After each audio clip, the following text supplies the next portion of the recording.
ketemu lagi nih dengan Kak Ayu dari Binus Karir yang nantinya akan memandu acara siang ini dengan tema acaranya Career Preparation.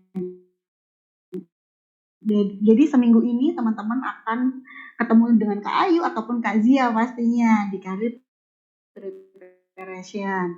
Dan nantinya puncak acara kita itu di Job Expo minggu depan. Jadi pastinya teman-teman sudah mendaftar ya, jangan lupa. Karena banyak perusahaan yang akan memposting lowongan-lowongannya yang bisa teman-teman untuk mendaftar gitu. Oke. Nanti caranya gimana? Kepoin IG-nya Binus Karir pastinya teman-teman. Oke. Tanpa berlama-lama, di siang ini kita sudah kedatangan tamu teman-teman dari Top Karir yang pastinya akan membahas tuntas terkait dengan apa sih tema siang ini? Terkait dengan successful job search strategi buat interview. Jadi kalian teman-teman bisa nanti persiapkan teman-teman ya, dipersiapkan diri, baju yang rapi untuk nanti bisa simulasi nih dengan kakak cantik siang ini pastinya. Karena pembicara kita cantik banget siang ini. Jadi teman-teman jangan mau kalah ya, cantik dan ganteng pastinya gitu. Oke, siang ini kita sudah ada kedatangan tamu dengan Kak Louis Erin. Halo Kak Erin, selamat siang. Selamat siang Kak Ayu dan para Binusian. Semangat ya buat harus tetap semangat siang bolong begini nih. Harus semangat ya. Harus terus semangat Kak Erin. Oke, mungkin gimana kabarnya Kak siang ini? Very well, thank you. Kak Ayu sendiri gimana nih? Sangat baik dan harus tetap baik dan semangat Kak pastinya. Ya, karena para Binusian udah nggak sabar nih Kak Erin. Oke. Preparation buat Job Expo ya? Iya, karena minggu depan kita akan Job Expo. Jadi tema siang ini sangat bermanfaat pastinya. Bermanfaat untuk para Binusia nih Kak Erin. Amin, semoga bermanfaat nanti. Oke, untuk waktu dan tempat boleh kita mulai ya Kak Erin ya? Silakan. Monggo, silakan Kak Erin. Oke. Halo semua teman-teman para Binusian, selamat siang. Perkenalkan aku Erin, aku selaku HR Eksekutif dari Top Karir Indonesia. Pada kesempatan kali ini, thank you sudah dari Binus sudah memberikan kesempatan gitu ya untuk aku bisa ngisi untuk pre-event Job Expo-nya teman-teman, di mana sedikit banyak nanti aku akan jelasin tentang materi lebih ke interview preparation gitu, successful job search strategi gitu. Jadi bagaimana sih step by step atau langkah-langkah yang bisa teman-teman siapin nih buat teman-teman secara khusus, kalau nggak salah yang hadir di sini Binusian semester akhir, fresh graduate gitu ya, yang udah siap banget terjun ke dunia kerja. Jadi di sini kita lebih ke diskusi. Jadi nanti at the end teman-teman boleh banget kalau ada pertanyaan yang mau diajukan, dan nanti aku akan ada selipin juga buat simulasi interview. Jadi nanti siapin teman-teman kalau ada yang mau ngajuin diri, boleh banget nanti silakan raise hand, atau nanti aku boleh tunjuk ya dari teman-teman di sini buat nanti kita simulasi bareng. Oke. Baik, aku Louis Erin, aku saat ini HR Eksekutif. Aku saat ini merangkap juga concurrently sebagai HR Supervisor, di mana tanggung jawab utamaku adalah dalam HR Operation, dalam rekrutmen, dan juga Human Capital Plan dan turunannya. Untuk teman-teman yang mau berhubung dengan aku di LinkedIn, boleh banget kalau teman-teman udah punya LinkedIn, silakan connecting dengan aku. Kita kalau ada teman-teman yang malu mungkin tanya lewat sini, tapi mau DM lewat LinkedIn boleh banget, feel free. Next, silakan. Oke, baik. Yes, we are. Untuk mungkin tak kenal maka tak sayang ya teman-teman ya. Sebelum tadi udah aku secara pribadi aku mengenalkan diri, sekarang aku dari Top Karir nih, aku bawa Top Karir, aku sedikit kenalin nih buat teman-teman, Top Karir ini sebenarnya apa sih? Gitu. Top Karir ini seperti yang teman-teman ketahui salah satu portal karir gitu ya di Indonesia, dan salah satu foundernya mungkin kalau teman-teman yang sering nonton Kick Andy tahu nih, ada Pak Andi F. Noya itu sebagai salah satu co-founder kami, dan juga ada Pak Bayu Wiratmaja, dan ada Ibu Diana Tanu selaku co-founder dari dan CEO dan COO dari Top Karir Indonesia.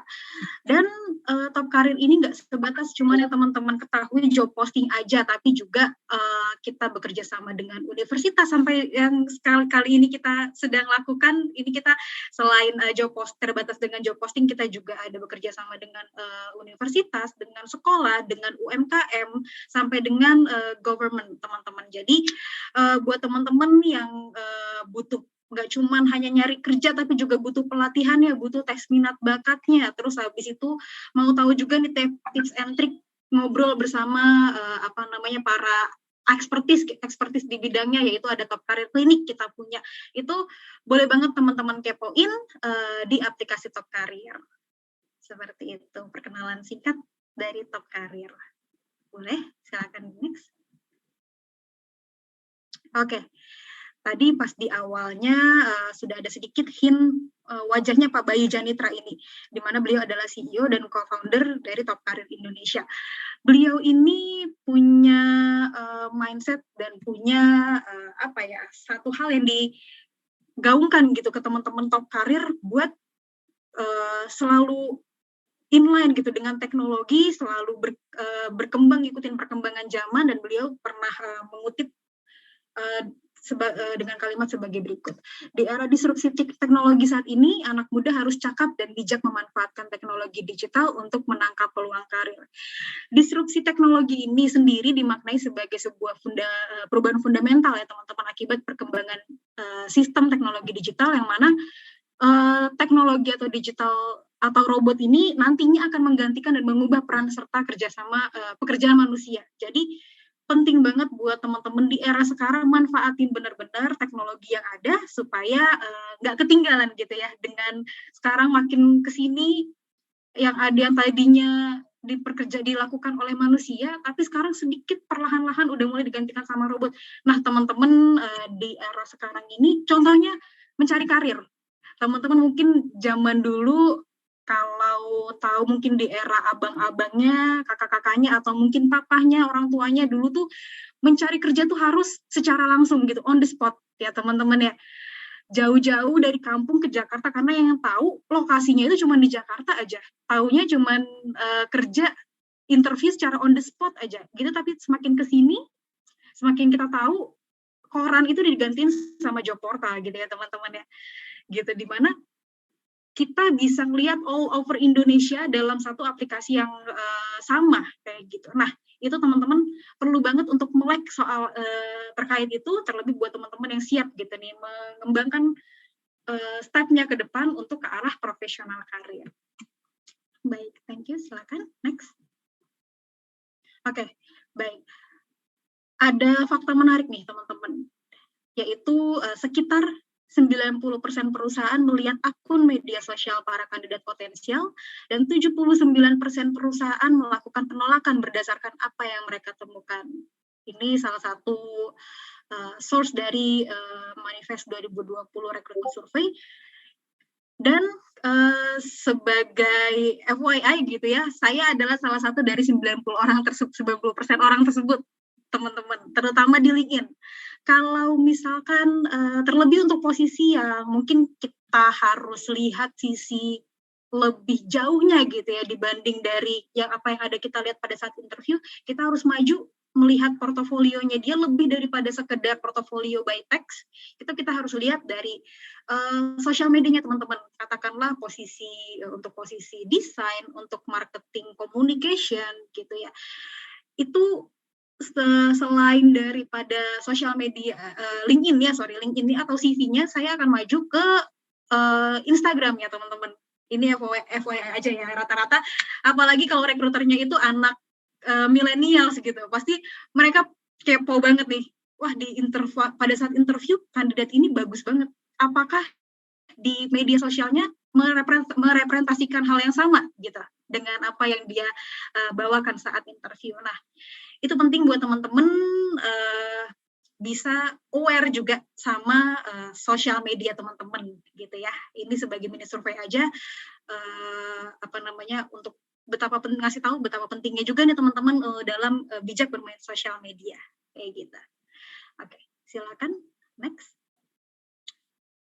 Oke, sebelum semuanya dimulai, penting buat kita semua ketahui mengenai professional online presence, teman-teman.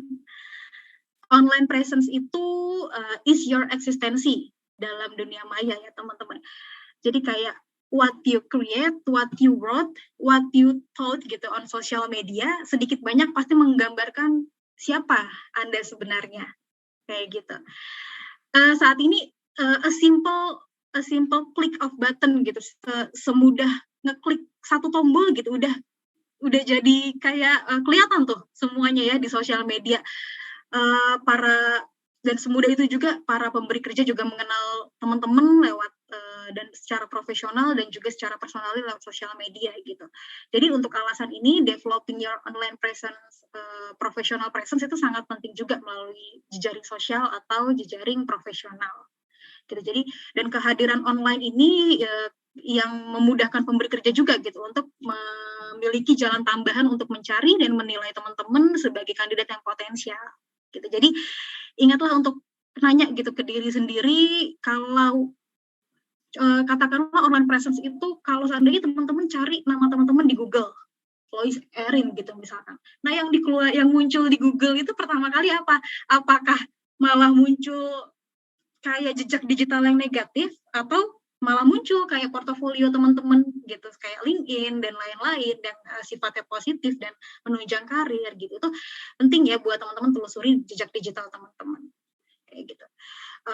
Penting bagi pelamar kerja untuk memperhatikan jejak digital. Jika rekruter menemukan culture atau behavior yang negatif, kemungkinan besar teman-teman gak akan diterima karena balik lagi sebelum memilih sesuatu hal, ibaratnya kalau kita belanja gitu ya, belanja pasti yang dilihat outlook-nya dulu gitu ya, depannya dulu nih kayak gimana, barulah kita tahu dalamnya rasa dari buah ini tuh kayak gimana sih, kan istilahnya seperti itu. So jadi simpelnya kalau di dunia maya itu teman-teman diharapkan untuk mengetahui batasan gitu ya dalam bersosial media. Jadi kalau di sosial media aja nggak bisa dijaga, gimana real life-nya? Kan seperti itu ya, kurang lebih. Oke, baik. Next, boleh di slide berikutnya. Oke, tadi bicara soal kita harus tunjukin dulu nih online presence-nya, kayak gitu. Terus setelah online presence-nya sudah ada, kita harus build kan ya, teman-teman. Nah, gimana nih caranya untuk membangun atau build online presence teman-teman kita gitu ya, adalah yang positif. Tampilannya gitu. Yang pertama itu ini lebih ke bicara soal profesional ya teman-teman ya. Ini di sini ada 5 poin yang bisa aku sharingin. Pertama adalah foto profil yang sesuai teman-teman. I think kalau pertama ini clear ya, jadi jangan sampai misal menggunakan foto filter-filter di Instagram gitu, pakai stiker-stiker terus temen taruh di CV teman-teman gitu ya. Terus di job portal teman-teman pakai yang tidak menggambarkan dirimu lah gitu. Misalkan terlalu banyak efek, terlalu banyak stiker gitu katakanlah, sehingga diri kamu yang sebenarnya itu nggak kelihatan gitu. Jadi itu penting buat menggunakan foto profil yang sesuai. Jangan sampai wah di foto bagus banget ya, cantik apa segala macam, tapi ternyata teman-teman pakai foto orang lain karena teman-teman ngerasa nggak pede, misalkan katakanlah seperti itu. Dan pada saat di interview, wah itu pasti akan menjadi salah satu penilaian yang cukup ya dicentang minus lah gitu ya sama recruiter kayak gitu. Kalau aku boleh sharing, pernah nih teman-teman, aku ada case, aku sebagai pengguna ATS ya teman-teman ya, aku recruiter yang cari kandidat itu lewat ATS, aku melihat ada kandidat di mana dia bikin foto profile untuk job portalnya, foto selfie pakai KTP di sini, dia sambil pegang KTP kayak gini. Itu teman-teman sampai itu jadi bahan obrolan aku sama teman-teman rekruter. Ini dia mau daftar prakerja atau mau daftar kerja gitu. Jadi kayak teman-teman tolong disesuaikan gitu ya. Jangan cuma gara-gara aduh ini aplikasi ini butuh foto, udahlah pakai apa aja yang ada di galeri. Itu teman-teman diusahakan dihilangin mindset kayak gitu ya, dimana kita harus menyesuaikan apa aplikasinya, apa platformnya, dan seperti apa foto yang harus kita pasang gitu ya di media tersebut. Oke, yang kedua ada link portofolio, teman-teman. Portofolio itu biasanya sangat umum gitu ya, dan bahkan menjadi required gitu bagi mereka yang berada di bidang kreatif, desain, IT gitu. sosial media, writer, dan lain-lain yang pokoknya yang intinya berkaitan dengan creativity dan autentikasi seseorang gitu ya teman-teman. So kalau ada teman-teman yang sekarang atau di kemudian akan ada di bidang ini, please cantumkan link portofolio teman-teman di CV gitu ya, atau kalau ada yang punya LinkedIn taruh portofolio linknya di LinkedIn gitu ya, atau boleh secara terpisah supaya yang penting intinya adalah ada akses buat recruiter, interviewer gitu nanti nextnya untuk bisa melihat oh ternyata value-nya orang ini oke nih dengan culture yang kita cari kayak gitu, dengan kandidat yang kita cari kayak gitu. Jadi pasti kamu percayalah kalau teman-teman sudah memiliki mindset seperti itu, memperbaiki dari portofolionya dipajang di LinkedIn, percayalah nanti rekruter yang akan datengin teman-teman gitu ya. Jadi penting buat naruh portofolio teman-teman, terutama yang bidang creativity dan yang menimbulkan autentikasi gitu ya teman-teman ya. Terus kalau buat yang admin Kak gitu, yang buat admin, yang buat sales, itu perlu nggak sih sebenarnya portofolio? Nah, itu sebenarnya opsional ya teman-teman, karena ini sebenarnya kalau bidang-bidang yang nggak perlu creativity, sebenarnya CV juga udah cukup gitu ya. Dimana dalam CV yang terpenting adalah kamu menunjukkan skill gitu, skill, potensimu, achievementmu pada saat experience-nya, itu yang terlebih penting sih dalam CV kayak gitu.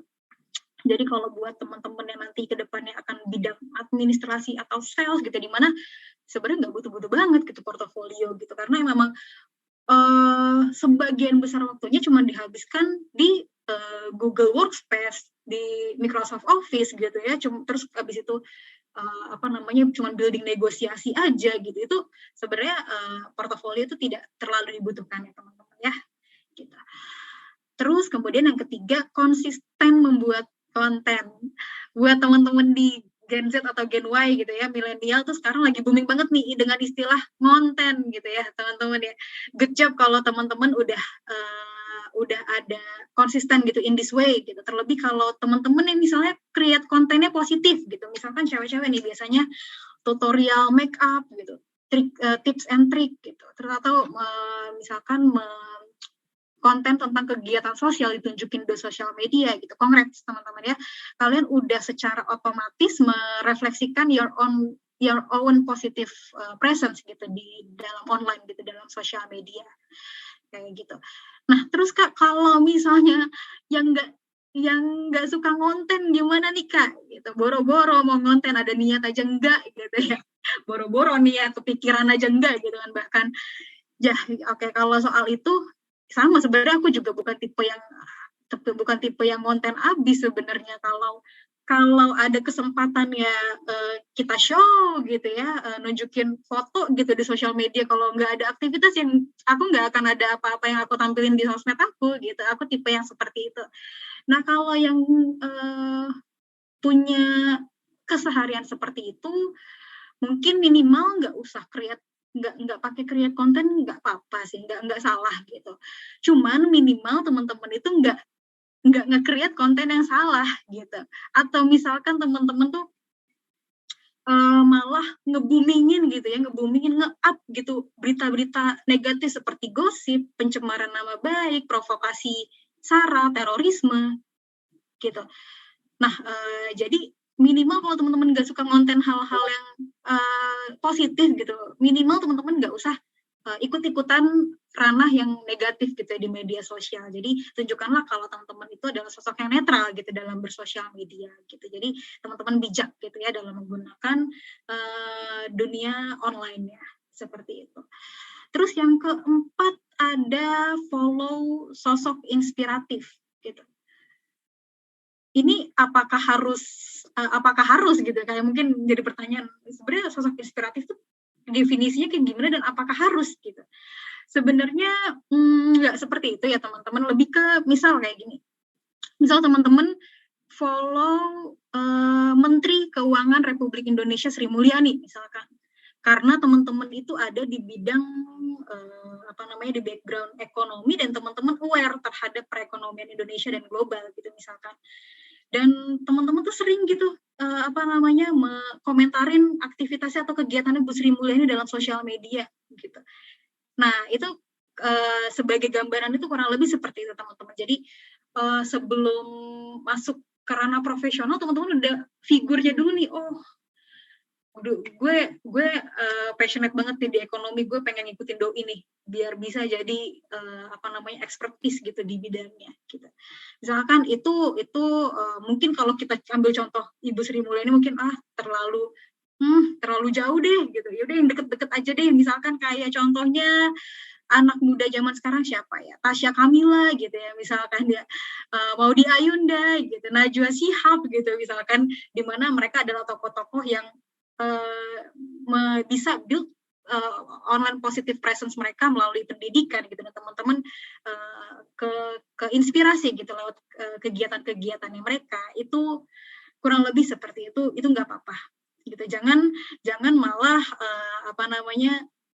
teman-teman malah ngefollow akun-akun gosip gitu, misalkan ya akun-akun yang sifatnya provokasi sara gitu dan lain-lain. Itu kalau bisa, apabila apalagi sosial medianya cuma satu gitu ya, ibaratnya kan gue punya second account nih, anak zaman sekarang biasanya ada ya di Instagramnya punya second account.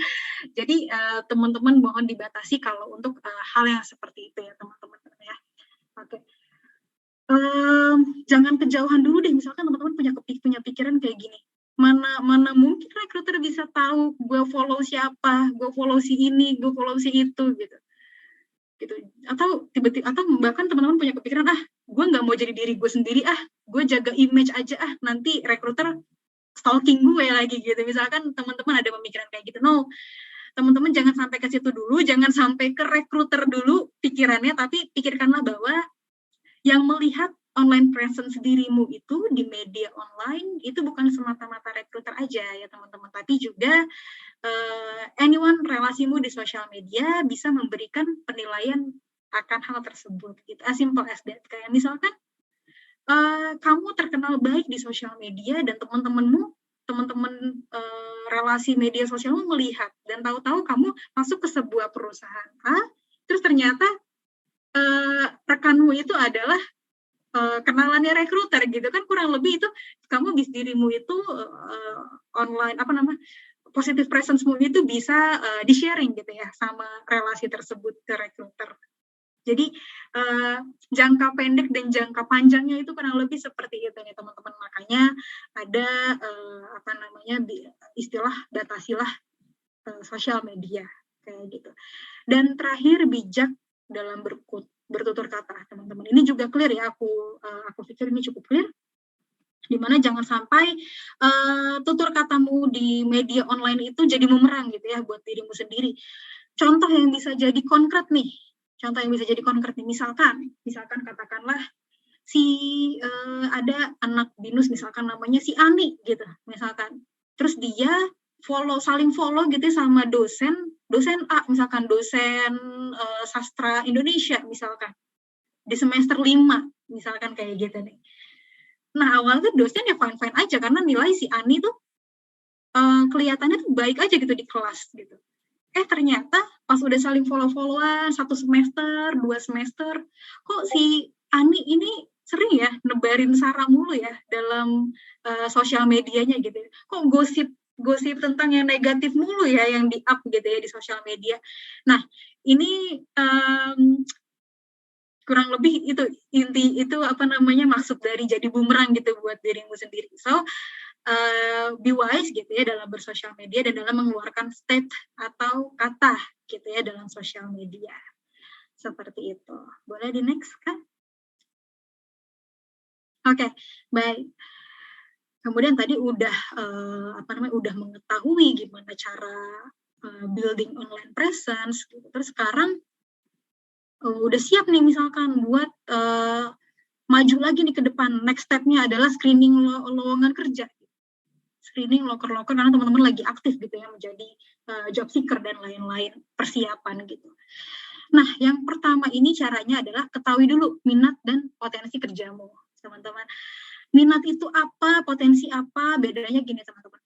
Minat itu adalah dorongan yang kuat gitu bagi seseorang untuk melakukan segala sesuatu untuk menjadi keinginannya, itu minat. Terus kalau potensi itu adalah hal-hal spesifik yang ada pada diri seseorang, terlebih misalkan anak gitu ya, anak saat sejak dari perkembangannya dari kecil gitu ya, dan itu tampak lebih gitu kemampuannya dibanding dengan anak-anak seusianya, katakanlah seperti itu. Jadi kalau misalkan teman-teman dari kecil punya potensi pada ketelitian dan kerumitan angka nih, misalkan suka nih dari kecil suka matematika banget gitu, tapi ternyata di dewasanya malah berminat di dunia sales gitu, karena sebenarnya agak cross gitu ya. Nah itu yang membedakan dan itu yang perlu teman-teman ketahui, minatnya di mana dan potensi atau skillnya itu di mana teman-teman. Seperti itu.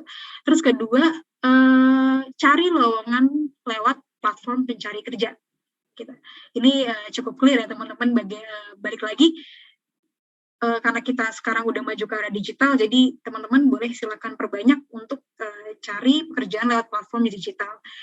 Dan saran aku sebagai recruiter, selaku job seeker juga pada masanya gitu, yang cukup aktif juga pada masanya, aku cukup menyarankan teman-teman untuk bikin akun platform pencari kerja sebanyak mungkin gitu ya, dengan tujuan apa? Ya nggak muluk-muluk sih sebenarnya, intinya semakin banyak jala ditebar, semakin kemungkinan besar untuk mendapatkan ikan kayak gitu ya. Gitu. Jadi jadi kayak memperbanyak peluang aja dengan semakin banyaknya platform pencari kerja yang teman-teman miliki gitu, di mana selain nanti syukur-syukurnya mendapat kerja, teman-teman juga bisa mengasah skill validasi pada sebuah informasi perusahaan gitu. Karena mau nggak mau kalau nge-play di platform media itu harus teman-teman research dulu dong ya. Jangan, kalau bisa teman-teman jangan asal klik, jangan asal play, jangan asal masukin CV, karena itu cukup berbahaya juga teman-teman kalau misalkan teman-teman nggak research dulu nih company-nya apa. Nah semakin teman-teman mengasah gitu ya skill research-nya teman-teman itu pasti akan ada self awareness juga nih buat diri. Oh ini kayaknya dari ciri-ciri lowongannya ini ternyata hoax nih gitu. Dan teman-teman akhirnya nggak maju dan akhirnya teman-teman menyelamatkan informasi personal teman-teman dari perusahaan yang bodong gitu istilahnya kayak gitu. Oke. Kemudian yang ketiga adalah sesuaikan deskripsi kerja dengan skill maupun background, pengalaman atau pendidikan teman-teman. Kalau kalau ini dirasa sudah umum ya untuk diketahui teman-teman bahwa job desk sebuah vacant position itu yang sesuai dengan pengalaman gitu kalau udah experience, dan yang sesuai skill atau background pendidikan jika masih fresh graduate atau semester akhir gitu, pasti akan lebih menarik perhatiannya teman-teman gitu ya. Jadi dimana kalau misalnya teman-teman ini baru fresh graduate, pasti yang pekerjaan yang pertama teman-teman cari itu pasti yang sesuai sama background-nya gitu ya. Nggak mungkin teman-teman ya kecil lah gitu kemungkinan untuk cross background deh gitu ya, dari background misalkan dari administrasi gitu ya, dari dari manajemen gitu, terus tiba-tiba yang harusnya mungkin ranah kerjanya ke arah administrasi, mungkin manajemen gitu ya, terus tiba-tiba langsung cross ke ke desain tanpa teman-teman punya skill di itu kan sebenarnya kecil gitu kemungkinannya. Jadi tipsnya adalah ya sesuaikan gitu ya deskripsi kerjanya, kalian teman-teman baca disesuaikan dengan skill ataupun background yang teman-teman miliki. Terus kemudian yang keempat adalah cari tahu latar belakang perusahaan, visi misi, citra, performa dalam beberapa tahun kebelakangannya si perusahaan ini gitu. Nah, untuk mencari tahu background perusahaan tujuannya adalah untuk mengantisipasi dari perusahaan bodong tentu. Terus kalau tujuan dari mencari tahu visi misinya perusahaan itu untuk mengetahui aja bahwa culture-nya perusahaan ini sama nggak sih gitu dengan tujuan karirku ke depannya, katakanlah seperti itu. Terus mencari tahu tentang performa perusahaan dalam beberapa tahun ke belakang itu juga cukup penting teman-teman, supaya teman-teman bisa forecast gitu atau meramal ke depannya keamanan posisimu dalam beberapa tahun ke depan, atau disebut dengan career guarantee ya teman-teman. teman-teman ya. Guarantee karirmu itu sudah tergambar gitu di awal saat kamu mulai, sebelum join pun kamu bisa forecast nih ke depannya. Apakah karir path-mu gitu dan juga dirimu dalam 5 tahun ke depan itu bakal aman di situ, atau bahkan ada indikasi bahwa perusahaan ini akan tahun depan sebenarnya dia lagi goyang nih perusahaan dari informasi yang gue baca, tapi ya udah deh yang penting masuk dulu aja deh gitu, ntar kalau di layoff itu urusan belakangan. Itu seminimal mungkin teman-teman hindari gitu ya untuk seperti itu. Percayalah bahwa teman-teman memiliki value yang cukup besar gitu untuk ranah karirnya teman-teman ke depan. Oke, terus yang kelima ada pertimbangkan gaji, domisili, jam kerja sampai kontrak kerja gitu. Ini cukup penting juga, di mana apakah gaji yang ditawarkan itu cukup worth it gitu untuk teman-teman, mulai dari biaya transportasinya, pengeluaran makan gitu dan lain-lain gitu. Dan apakah kalau dari sisi domisili nih misalkan dari arah jarak itu mengganggu produktivitas kerjamu teman-teman. Kayak misalkan ada orang yang contohnya ada orang yang nature-nya sebenarnya susah gitu buat bangun pagi, itu ada ya teman-teman ya. Jadi emang dari sananya tuh rasanya berat banget buat bangun pagi gitu. Jadi cara ngakalinnya gimana adalah dengan jangan cari kantor yang jauh-jauh gitu ya, kalau mau bisa terjaga gitu ya. Jangan sampai teman-teman yang punya nature seperti itu, apalagi untuk mulai mengawali karir gitu ya. Misalkan katakanlah domisilinya di Tambun, tapi kantornya di Taman Anggrek gitu ya teman-teman. Teman-teman pikirin dari situ, apakah jarak tersebut bakal ganggu produktivitas kerjamu, jarak tempuh kerjamu dengan posisi nature-nya kamu susah gitu untuk bangun pagi. Nah, itu please teman-teman pertimbangin juga, jangan sampai mengambil taking big risk daripada nanti ke depannya teman-teman pahitnya nih ya, kita bicara pahitnya misalkan gara-gara sering telat nanti kena SP dan lain sebagainya. Kayak gitu.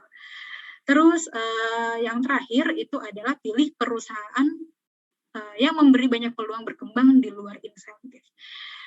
Dalam hal ini itu mungkin sudah menjadi rahasia umum bahwa perusahaan startup lah gitu ya, yang cukup memberikan chance gitu yang besar bagi karyawan untuk mengembangkan role serta kemampuan lainnya, hingga chance untuk mengembangkan bisnis perusahaan even gitu. Jadi mungkin aku sedikit sharing juga pengalaman bahwa 2 perusahaan aku bekerja dari sebelumnya dan saat ini adalah startup, di mana aku cukup merasakan struggle-nya itu seperti apa, roller coaster-nya seperti apa, tapi aku punya chance yang besar gitu. Bahkan kemungkinan untuk cross division itu sangat possible, teman-teman, kalau di bidang startup. Di mana teman-teman ternyata udah dijalanin probation selama 6 bulan, tapi kok ternyata nggak passionate ya di sini ya. Nah, itu tuh untuk peluang untuk bisa nyobain divisi lain itu sangat possible teman-teman di startup. Itu mungkin sedikit beda dari perusahaan korporasi di mana mereka mungkin sudah ada pakemnya gitu ya teman-teman, ya udah ada hierarkinya seperti itu, dan SOP-nya ya memang seperti itu gitu. Jadi ini kalau teman-teman yang masih pengen punya punya kesempatan gitu ya untuk berkembang, banyakin peluang skill, kemampuan di luar dari backgroundmu, bahkan punya tujuan yang besar, misalkan wah nih perusahaan, gue yakin nih perusahaan saat ini punya ada indikasi collab, gue yakin tahun depan saat gue join sama mereka, di perusahaan pasti bisa berkembang lagi. Itu bagus kalau teman-teman punya punya pikiran yang seperti itu. Ini adalah kesempatan buat teman-teman cari yang industrinya ya kurang lebih di startup lah kayak gitu. Ya, seperti itu dari sisi cara screening locker ya teman-teman ya. Boleh next Kak. Oke. Kemudian setelah screening lockernya udah pasti next step-nya adalah membuat surat lamaran kerja ya teman-teman. Application letter atau surat lamaran kerja ini, masih di tadi nggak apa-apa. itu meskipun teman-teman sudah apply gitu ya melalui email gitu di body message, misalkan udah di body message itu sudah ada gitu ya, jelas, padat, teman-teman menceritakan tentang highlight kalian gitu, itu juga masih nggak apa sih kalau teman-teman buat surat application letternya dalam bentuk Word gitu ya atau PDF gitu, misalkan di luar dari body message yang udah teman-teman cantumin di email kayak gitu. Tapi kalau kalau membuat application letter ini kalau bisa secara customly ya teman-teman untuk perusahaan yang dituju gitu. Jadi kalau bisa buatlah secara customly, tidak general gitu. Maksudnya tidak menyebutkan nama perusahaan apa, cuman kepada ya yang terhormat HRD setempat gitu. Misalkan kayak gitu kan sangat general ya teman-teman ya. Itu rekruter harusnya nih kurang kurang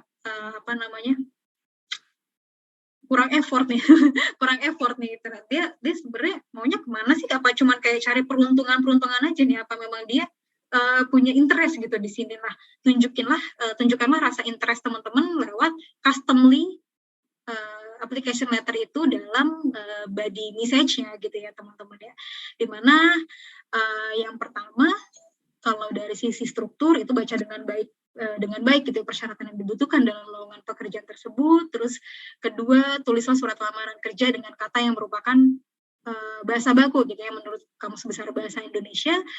Terus ketiga, tujuan surat harus jelas teman-teman, nama yang dituju harus teman-teman pastikan benar gitu, dari mulai ejaan, nama, gelar, dan jabatan. Itu kalau teman-teman mau bikin secara customly eksklusif gitu ya bagi perusahaan A aja gitu, itu mohon untuk teman-teman di review lagi sebelum dikirim untuk nama jelasnya gitu ya, gelarnya, kemudian ejaan dan jabatan, yang itu teman-teman mohon dipastikan. Terus kemudian yang terakhir, gunakanlah kata-kata yang mudah dipahami, singkat, padat, jelas, dan sopan. Jadi teman-teman nggak usah tuh dalam application letter teman-teman menceritakan pengalaman positif dan negatif pada perusahaan A. Itu teman-teman nggak perlu ceritain di application letter ya teman-teman ya. Ini cukup secara singkat, padat, jelas, dan sopan saja. Oke, next boleh. Oke, kemudian ada komponen gitu ya. Komponen application letter. Ini yang pertama, baca dari kiri dulu, ada perihal dan lampiran. Gitu. Halnya apa? Ya, which is lamaran kerja gitu ya. Kalau misalkan freelance gitu ya, teman-teman juga bisa taruh di perihalnya pekerjaan freelance gitu, akan lebih detail lagi kayak gitu. Kemudian kop surat itu sudah pasti, kemudian pembuka ini usahakan pembuka yang secara general, secara umum, maksudnya yang sopan gitu ya. Kemudian dan kalau bisa tidak bisa di dalam kalimat ini bisa untuk bapak dan ibu gitu ya. Jadi sehingga nanti pembacanya, apalagi kalau teman-teman nggak tahu ini sebenarnya HRD-nya ini cewek apa cowok gitu ya. Kalau bisa digunakan secara general. Terus kemudian buka sedikit bahwa dirimu siapa, kamu saat ini background-nya apa gitu, itu taruh di kalimat pembuka. Lalu kemudian data diri itu cukup jelas ya, ini semacam mini biodata di situ. Terus kemudian ada keterangan lampiran. Keterangan lampiran itu ya lampirannya ada berapa aja ditaruh gitu, jangan sampai kamu punya lampiran 10 tapi yang ditulis di depan tuh cuma 5 gitu, itu jangan sampai teman-teman ya. Kalau bisa tuliskan lampirannya apa aja supaya dari depan rekruter udah bisa seleksi oh ini lengkap nih yang si kandidat kirimin gitu, sesuai sama lampiran gitu. Terus kemudian dari sisi kanan kita lihat ada penulisan tanggal teman-teman, itu juga kalau bisa mohon diperhatikan, jangan sampai nge-apply-nya tanggal 7 bulan 7 2022 tapi teman-teman make untuk lamaran kerja tahun 2021, itu jangan ya teman-teman ya. Terus kemudian ada keterangan diri, ini cukup ya highlight tentang dirimu, skill, kemampuan dan experience-mu saat ini, cukup itu saja. Terus habis itu kemudian ada penutup dan tanda tangan, seperti itu. Itu untuk komponennya ya teman-teman ya, mohon diperhatikan kalau teman-teman mau membuat application letter di luar dari body message yang sudah ada, misalkan kalau kamu kirim lewat email, seperti itu. Boleh? Silakan di next. Oke, Baik. Mempersiapkan interview kerja nih teman-teman. Di sini cukup ada fun fact nih teman-teman nih, fakta menarik. Di mana menurut berdasarkan survei itu adalah 93% kelayakan kerja ditentukan oleh persiapan, tapi sementara di samping itu hanya ada 1 dari 10 kandidat yang melakukan persiapan lebih dari 2 jam. Seperti itu. Faktanya teman-teman, rekruter tuh sangat highly consider terhadap kandidat yang sudah siap tempur, katakanlah dalam pekerjaan gitu. Dan fakta yang tertulis ini di lapangannya adalah benar ya teman-teman ya. Coba teman-teman bedakan deh 2 mindset berikut nih yang aku akan sebutkan nih. Mindset pertama, misalkan aku mau interview, aku punya mindset kayak gini, interview seadanya aja lah gitu. Gue emang begini adanya, mau diapain lagi? Udah deh, seadanya aja deh. Yang penting on cam, yang penting disuruh on cam ya on cam, disuruh datang interview jam 2 ya jam 2 gitu ya. Udah deh gitu aja gitu. Dengan mindset B, dimana dia aku misalkan punya mindset kayak gini, latihan interview dulu gitu, soal diterima atau enggak itu urusan jodoh dari Tuhan gitu. Yang penting aku udah ngasih dan tunjukin yang terbaik. Teman-teman masih ngerti ya bedanya di sini dari sisi mindset itu seperti apa. Jadi percayalah gitu ya teman-teman bahwa rekruter akan bisa merasakan sense of thought tersebut teman-teman. Jadi di mana teman-teman udah prepare ya oke lah, nggak mesti di sini kalau misalkan disebutkan persiapan lebih dari 2 jam oke lah teman-teman cuma prepare 1 jam atau setengah jam dari sebelumnya, but at least kamu sudah siap dengan pertanyaan-pertanyaan yang akan ada gitu di kepalanya rekruter ke kamu nanti ke depannya gitu teman-teman ya.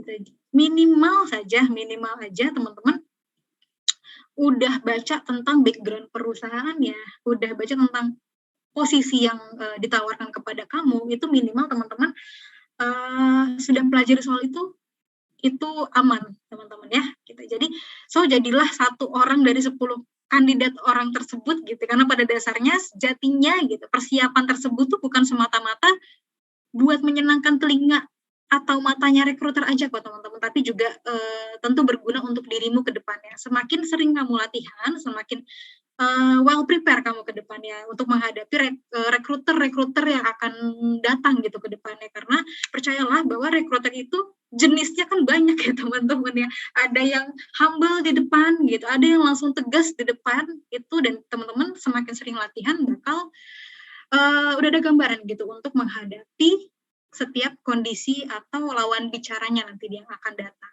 Kayak gitu ya teman-teman. Oke, boleh di next. Oke, kemudian self preparation ya nih. Kita kalau tadi udah ada fakta gitu tentang persiapan. Sekarang apa aja sih persiapannya atau self preparationnya? Gitu. Di sini aku rangkum dalam 5 bagian teman-teman. Pertama adalah bangun personal brandmu teman-teman. Di mana personal brand ini lagi cukup booming juga nih akhir-akhir ini dicanangkan gitu, di mana personal brand ini dapat diartikan sebagai upaya seorang individu dalam mempromosikan atau memasarkan gitu ya dirinya sendiri gitu, baik dalam pengalaman, karir, dan juga personality-nya gitu, personality-nya mereka gitu sebagai own brand gitu ya, own brand atau merek pribadinya mereka. Tapi di sini kita nggak bahas secara khusus karena personal brand itu cukup detail ya teman-teman kalau kita mau bahas, di mana itu cukup panjang juga kalau dari sisi defining-nya, kemudian untuk how to build-nya itu cukup panjang juga teman-teman. Jadi kurang lebih kalau disinambungkan dengan karir ya teman-teman, bagaimana bangun personal brand ini penting gitu ya bagi karakter. Itu adalah contohnya kita bicara versi objek manusia kayak gini teman-teman. Misalkan bicara soal kandidat gitu ya, Barack Obama versus Donald Trump gitu misalkan teman-teman. Ini teman-teman kayak semua pada tahu kalau 2 orang tersebut adalah sebagai kandidat presiden USA gitu. Dimana mungkin katakanlah misalkan mereka punya usia yang sama, punya alma mater yang sama gitu, bahkan punya punya background karir yang kurang lebih sama, tapi mereka ini adalah dua orang yang berbeda dan mereka akan menunjukkan own brand-nya mereka dan karakter mereka yang berbeda untuk sebagai bahan promosinya mereka gitu. Jadi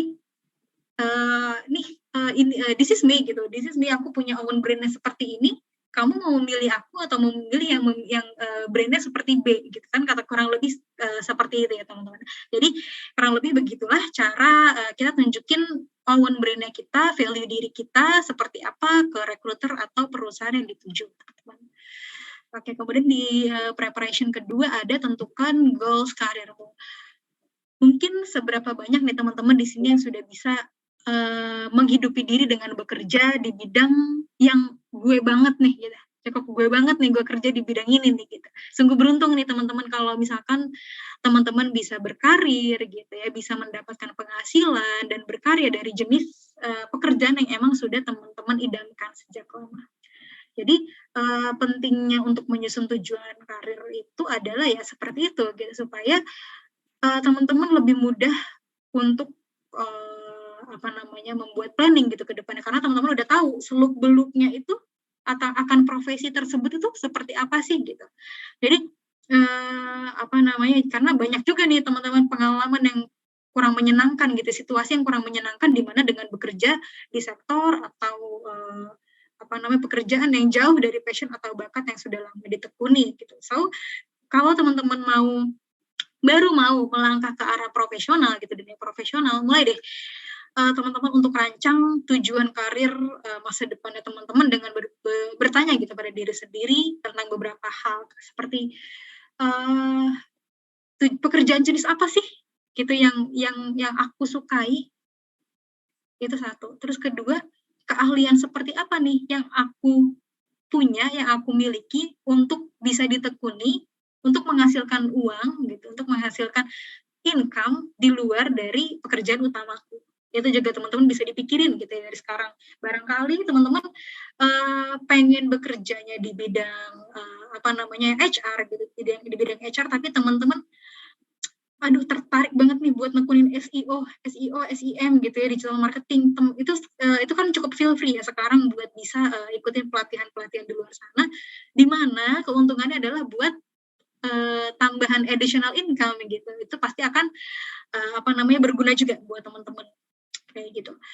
Terus nilai yang terakhir adalah perusahaan apa yang ingin jadi tempat teman-teman berlabuh gitu ya ke depannya untuk berpartisipasi lewat proses kerja gitu. Itu jadi untuk career goals cukup penting untuk teman-teman prepare di awal juga ya teman-teman ya. Oke, kemudian temukan sosok mentor. Nah, menurut salah satu statement dari tokoh yang pernah aku baca, aku cukup lupa nih tokohnya itu siapa, tapi beliau itu yang kutipan yang aku ingat adalah kebanyakan anak muda itu nggak tahu apa passion mereka. Mereka nggak tahu apa yang mereka inginkan, jadi mereka terjebak gitu dalam keadaan yang menghambatnya meraih kesuksesan gitu. Itu cukup relate ya teman-teman di zaman sekarang, di mana kerja yang penting kerja, jadi ujung-ujungnya karena nggak sesuai sama passion, akhirnya jadi ya udahlah, produktivitas nggak maksimal, biarin aja lah gitu. Orang ini bukan kerjaan yang gue senengin kok, jadi kan maksudnya outputnya nanti akan seperti itu. Nah, salah satu cara untuk menemukan passion itu bisa digali kok teman-teman. Passion itu bisa digali, bisa dicari, bisa ditemukan. Salah satunya adalah dengan menemukan sosok mentor yang inspiratif teman-teman, yang dimana mendorong semangat dan motivasi karir kamu, karena penting buat diri kita tuh memiliki mentor atau role model yang mampu untuk memberi dukungan dan memberi pelajaran untuk kesuksesan karir gitu.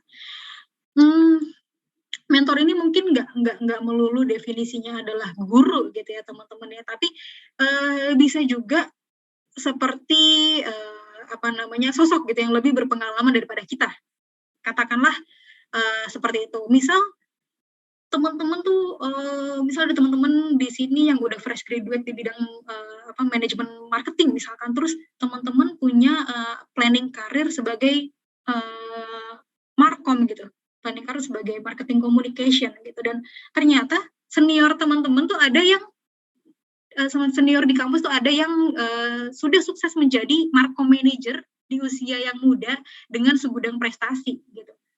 Itu bukan nggak mungkin, bukan suatu hal yang impossible buat jadikanlah orang tersebut mentor teman-teman untuk bisa guide minimal untuk bisa increase knowledge-nya teman-teman gitu ya dalam bidang yang kamu akan tekuni ke depannya seperti itu. Itu dari sisi mentor ya teman-teman ya, atau bisa dibilang kalau kita jalan-jalan istilahnya tour guide gitu yang lebih tahu dulu lah gitu ya daripada kita sebelumnya. Oke. Terus kemudian yang keempat itu adalah mengikuti program volunteering atau intern gitu. Ini cukup clear juga teman-teman, di mana aku mungkin untuk bisa sebagai pengalaman konkret nih, aku mau sharing pengalaman aku nih teman-teman. Di mana soal mengikuti volunteering atau intern ini cukup penting teman-teman. Kenapa? Karena aku background-nya adalah seorang yang nggak punya pengalaman internship sama sekali teman-teman, dan aku langsung terjun ke dalam dunia profesional. Cukup susah juga aku saat itu mencari pekerjaan pertama aku. Karena apa? Karena aku cuman mengandalkan pengalamanku dalam dalam kampus aja. Aku cuman berbekal misalkan aku sebagai leader project A, B, C gitu. Tapi aku tapi itu kan hanya teori aja ya teman-teman. Aku nggak membekali diriku dengan internship, dengan freelance dan atau volunteering dan lain-lain. Di mana ternyata pas aku berdiri sebagai recruiter, aku bisa pakai kacamatanya recruiter bahwa oh ternyata diri gue yang waktu itu ternyata nilainya tuh minus ya, gitu lah teman-teman. Jadi ternyata diri Erin yang dulu itu ternyata dianggap nggak mumpuni loh buat siap tempur dalam bekerja, gitu loh teman-teman. Jadi maksudnya at least kalau ternyata udah keburu lulus gitu ya, terus nggak kepikiran nih juga kemarin buat nyari intern.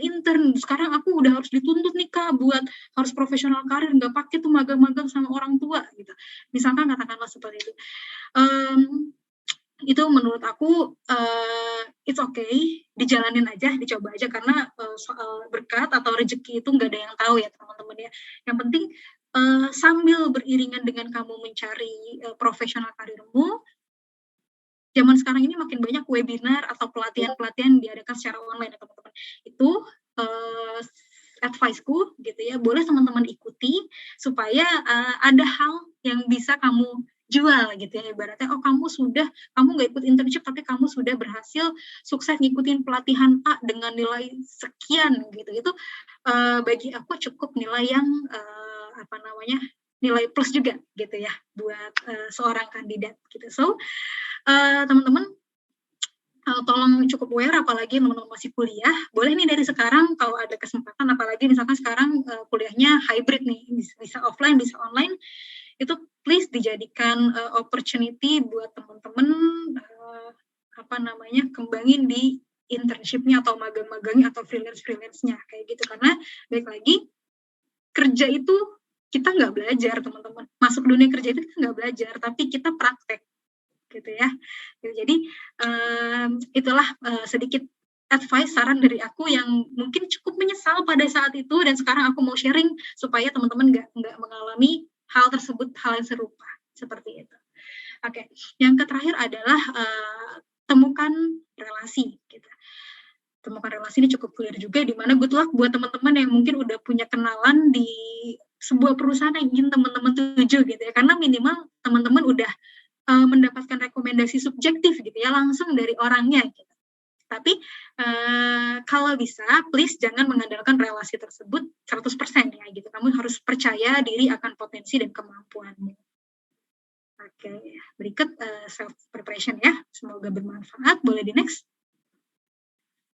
Oke, kemudian tadi self preparation atau preparation diri gitu, persiapan diri sebelum masuk kerja atau sebelum mulai interview bahkan. Nah, sekarang adalah interview preparation ya. Nih udah menyiapkan diri nih, udah siap nih terjun dunia kerja, berarti sudah siap untuk bakal ke next step yaitu interview. Udah pasti bakal teman-teman temui adalah interview. Nah, yang pertama itu adalah riset perusahaan dan jabatannya, teman-teman. Jadi perusahaan dan jabatan yang ingin kamu tuju itu please di research terlebih dahulu. Kayak misalkan seperti tadi kayaknya aku udah mention tadi di awal bahwa sedikit banyak pasti interviewer akan nanya apa yang kamu ketahui tentang perusahaan ini, atau apa yang kamu ketahui tentang tugas dan tanggung jawab yang akan kamu lakukan nanti ke depannya jika kamu masuk dalam perusahaan ini. Itu pasti kurang lebih sedikit banyak rekruter akan nanya itu, teman-teman ya. Gitu. Itu jadi please dari dua hal tersebut, yaitu research perusahaan dan research job desk gitu ya, tentang posisi, itu please dilakukan di awal sebelum kamu mulai interview. Seperti itu. Oke, jadi jangan sampai nih teman-teman pas ditanya apa yang kamu ketahui tentang perusahaan Bina Nusantara misalkan kayak gitu. Apa yang teman-teman ketahui tentang perusahaan Bina Nusantara? Tapi teman-teman cuma jawab, ya saya kebetulan nggak tahu sih Bu, saya cuman kebetulan disuruh apply aja sama temen, jadi saya coba-coba aja. Sebenarnya saya nggak tahu nih bidangnya apa, perusahaan apa. Jadi jangan sampai teman-teman kayak gitu ya. Itu benar-benar itu baru pertanyaan pertama aja itu udah langsung lengkap ke pertanyaan ke-10, teman-teman, nggak dilanjut gitu ibaratnya kayak gitu. Jadi tunjukin ya kita bahwa teman-teman udah well prepared sebelumnya. Oke, kemudian atur waktu. Ini cukup clear baik interview online atau interview offline. Diharapkan untuk jangan sampai terlambat gitu, apalagi salah jadwal gitu. Interview tanggal 7 bulan 7, tapi ternyata kamu baru ternyata kamu nandain kalendermu tanggal 17 bulan 7 gitu. Itu kamu interview sama siapa gitu. Jadi jangan sampai salah atur waktunya. Dan dari hal waktu itu cukup dilihat ya teman-teman, tingkat disiplin dan ketelitianmu gitu ya dalam persiapan kerja seperti itu. Nah terus habis itu yang ketiganya adalah first impression yang baik. Jadi tunjukkan ya, bahwa kalau ini cukup teman-teman aku rasa cukup tahu juga maknanya apa ya teman-teman. Di sini setuju ya kalau nggak ada dari kita yang jatuh cinta pada pandangan pertama sama seseorang, tapi saat kenalan aja itu udah mengecewakan kita. Itu kan nggak mungkin gitu ya teman-teman. Jadi dalam hubungan personal aja, first impression aja itu nomor 1 gitu, apalagi dalam profesional karir gitu ya teman-teman, mulai interview. Jangan sampai misalkan baru perkenalan sama rekruter udah kurang ajar gitu misalkan. Itu kalau bisa jangan sampai ya teman-teman ya. Seperti itu.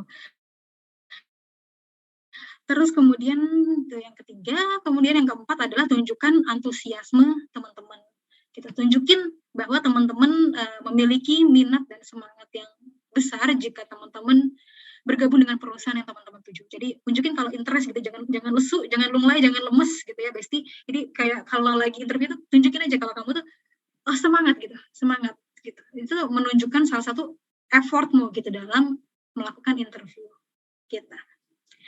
Oke, kemudian yang terakhir dalam interview preparation adalah tunjukkan attitude dan aptitude, teman-teman. Aptitude apa?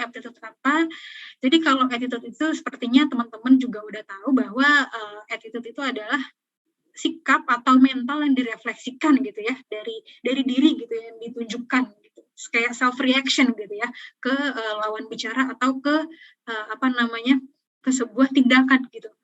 Nah, sorry.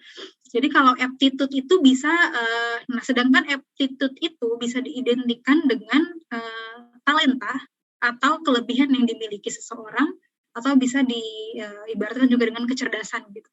Jadi tunjukkan bahwa kalian memiliki attitude yang baik dan aptitude yang yang tergambar gitu ya lewat interview tersebut. Tunjukkan bahwa kalian adalah kandidat yang qualified untuk mengisi kebutuhan di perusahaan yang kamu tuju. Seperti itu. Jadi ini untuk interview preparation. Boleh di next. Oke.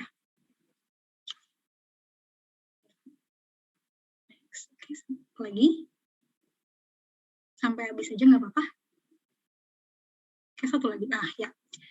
Nah, hasil follow up hasil interview udah pasti teman-teman nggak ada yang namanya mau di ghosting sama recruiter ya, meskipun kalau ada ya itulah suka dukanya dalam mencari kerja ya teman-teman, pasti ada aja recruiter yang mungkin satu nggak kepegang yang namanya buat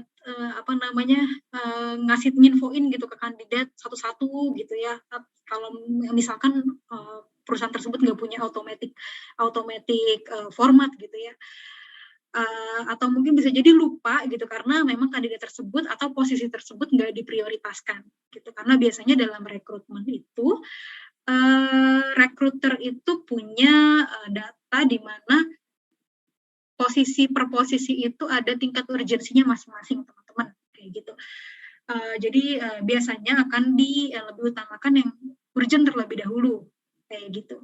Nah, berikut ada tips gitu ya untuk follow up hasil interview yang sudah dilakukan. Jadi pertama-tama sebelum follow up, ketika di sesi akhir wawancara dengan HRD tadi udah prepare interview, terus kemudian udah interview, terus di akhirnya teman-teman boleh kirimin thank you note nih gitu untuk ngucapin terima kasih lah gitu ya pada recruiter, dengan ucapan terima kasih kita kepada perekrut atas waktu yang telah diluangkan, apresiasi atas informasi dan pengetahuan tentang posisi dan perusahaan yang dilamar. Terus kemudian yang ketiga adalah rasa antusiasmenya teman-teman dan ketertarikan kita terhadap posisi tersebut. Dan terakhir adalah harapan mendapat kabar baik. Jadi misalkan kalau diungkapkan dalam sebuah kata-kata simpel kayak gini misalkan, halo selamat siang Ibu Lois Arin, misalkan misalkan katakanlah aku yang rekruternya gitu ya. Halo, terima kasih Ibu Lois Arin atas waktu yang telah diluangkan. Saya Ani yang telah mengikuti proses interview posisi marketing manager pada tanggal 7 Juli 2022. Terima kasih atas waktu yang telah diluangkan. Saya cukup senang atas kesempatan yang telah diberikan dan atas informasi yang telah diberikan oleh Ibu Lois Erin selaku recruiter. Sangat besar harapan saya untuk bisa bergabung dengan perusahaan Ibu. Saya dengan senang hati saya akan menunggu kabar baiknya di waktu yang akan datang. Terima kasih. Katakanlah simpelnya seperti itu teman-teman ya, strukturnya saya gitu. Itu dari sisi kirim thank you note, terus kemudian setelah itu jangan lupa juga untuk follow up-nya. Nah, untuk follow up ini teman-teman mohon di make sure untuk timeline waktunya dulu ya. Teman-teman jangan sampai baru juga interview hari ini jam 5 sore gitu. Tapi teman-teman udah nanyain hasil interview besok jam 7 pagi. Itu jangan, itu untuk timeline-nya aku harap teman-teman bisa pertimbangin gitu ya, bisa memikirkan bahwa kalau durasi yang sesingkat itu juga itu kayaknya impossible untuk udah ada hasilnya, karena pasti akan ada kandidat B, C, D, E, F, G dan seterusnya, dan juga dari hasil interview tersebut direview gitu kan oleh superiornya gitu ya. Itu dari sisi aku mau infoin bahwa itu cukup takes time teman-teman. Jadi minimal kalau untuk segi timeline waktu itu dari minimal banget 3 hari sampai paling lama 14 hari teman-teman. Kalau sampai 14 hari itu teman-teman belum mendapatkan kabar, itu boleh di follow up dengan pastiin 3 unsur ini nih yang ada di 3 poin bawah, yaitu ucapin thank you atas kesempatan interview yang telah diberikan, terus kemudian tanyakan apakah ada update dari interview sebelumnya, terus ketiga mention kalau yang dicari itu sesuai sama kualifikasimu dan kamu tertarik banget untuk bisa gabung gitu ya. Itu balik lagi menunjukkan antusiasme kerja gitu ya, interest gitu. But at the end kalau hasilnya belum lulus, tetap ucapkan terima kasih dan keep in touch teman-teman. Ini keep in touch ini menurut aku cukup penting. Karena kenapa? Katakanlah kalau aku ambil contoh konkretnya, misalkan tahun 2021 kemarin aku lagi butuh kandidat account eksekutif misalkan, account eksekutif, tapi dia pada saat itu cuma fresh graduate dan pengalamannya intern aja, sedangkan account eksekutif yang aku butuhin ini posisi middle di mana harus menguasai skill A sampai E misalkan 1 sampai 5 gitu. Sementara pada saat interview itu dia masih fresh graduate dan dengan bekal intern dia baru bisa memiliki ability di poin 3 gitu. Nah, ternyata tahun ini 2022 aku butuh lagi nih account eksekutif dan aku pasti akan lihat database atau cari LinkedIn gitu ya, alternatif utama untuk mempercepat untuk nyari kandidat gitu ya. Terus abis itu saat aku inget dulu tuh pernah ada nih kandidat account eksekutif, dia orangnya bagus banget tapi sayang skillnya kurang gitu, jadi nggak di-approve sama user gitu. Aku pasti akan cari lagi teman-teman orang itu di sosial media, bukan sosial media, lebih ke LinkedIn gitu atau database CV-nya dia yang pernah ada gitu. Saat aku cari lagi, ternyata dia udah jadi senior account eksekutif, di mana dia udah berpengalaman untuk team leading gitu dan lain-lain. Itu pasti percayalah teman-teman akan teman-teman yang dicari terlebih dahulu oleh recruiter gitu. Jadi saran aku adalah tetap keep in touch gitu ya dengan recruiter yang udah, kalau kamu terhubung gitu ya di LinkedIn atau media-media lainnya, tetap keep in touch dan jangan lupa untuk selalu update gitu media atau platform profesionalmu. Seperti itu. Oke, cukup clear dari sisi follow up hasil interview. Boleh di next, Kak. Oke, baik. Tips nego gaji saat interview nih cukup ditunggu-tunggu ya teman-teman ya. Udah pasti kalau interview itu pasti ada saatnya ditanya gajinya mau berapa gitu ya. Nah, ini cukup beberapa tips yang kami rangkum untuk tips nego gaji saat interview. Yang pertama, riset gaji dari sumber yang aktual atau pertimbangkan dengan gaji di perusahaan sebelumnya. Misalkan teman-teman sudah mau join ke perusahaan berikutnya, jadi sebelumnya sudah pernah intern, terus habis itu teman-teman tahu nih pada saat intern, ternyata senior gue nih, tim leader gue benefitnya sekian loh. Berarti nanti pada saat aku interview dengan posisi serupa, kurang lebih ekspektasiku di sekian gitu. Jadi riset gaji dari sumber-sumber tersebut gitu ya, itu juga jadi hal yang cukup krusial gitu ya, bisa teman-teman pertimbangin. Terus kemudian yang kedua, ketahui seberapa besar kompetensi dan skill teman-teman, apakah sepadan gitu ya dengan deskripsi kerja yang diberikan. Jadi diusahakan teman-teman sebelum mengeluarkan angka negosiasi tersebut, teman-teman tahu juga nih deskripsi kerja yang akan kamu lakukan bobotnya seperti apa jika dibandingkan dengan